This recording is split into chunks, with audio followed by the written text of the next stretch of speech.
एक सज्जन ने पूछा, हे गुरुमा, इस संसार में लोग दुखी क्यों होते हैं?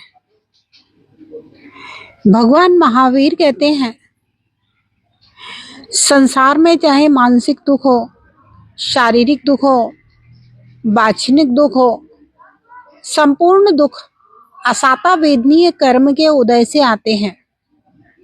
और यह असाता वेदनीय कर्म जो है वह है किसी दूसरे को दुख देना, किसी दूसरे को दुख दिलाना, किसी दूसरे के दुख को देख करके प्रसन्न होना, अथवा अपनी आत्मा को पीड़ित करना, अपनी आत्मा को पीड़ित कराना, अथवा अपनी आत्मा की पीड़ाओं में संतुष्ट होना, अपने आप को दुखी मानना, यह दुख का कारण कहा गया है।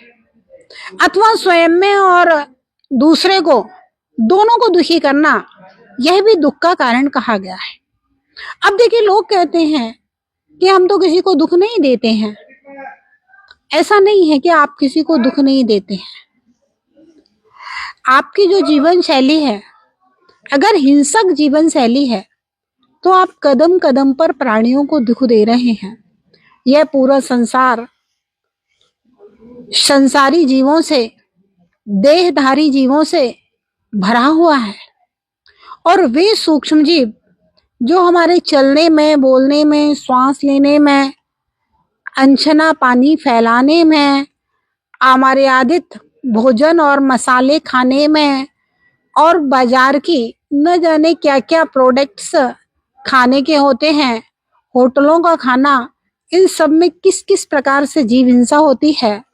अगर हम इन सब चीजों का उपयोग करते हैं तो उस हिंसा का पाप कहीं ना कहीं कृतकारित अनुमोदना के रूप में मन से, वचन से, काय से हमारे लिए लगता ही है।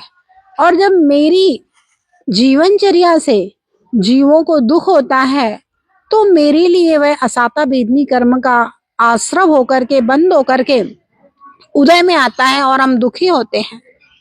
तो अगर हम अपने जीवन में सुखी होना चाहते हैं तो हम प्राणी मात्र के लिए सुख की कामना करें।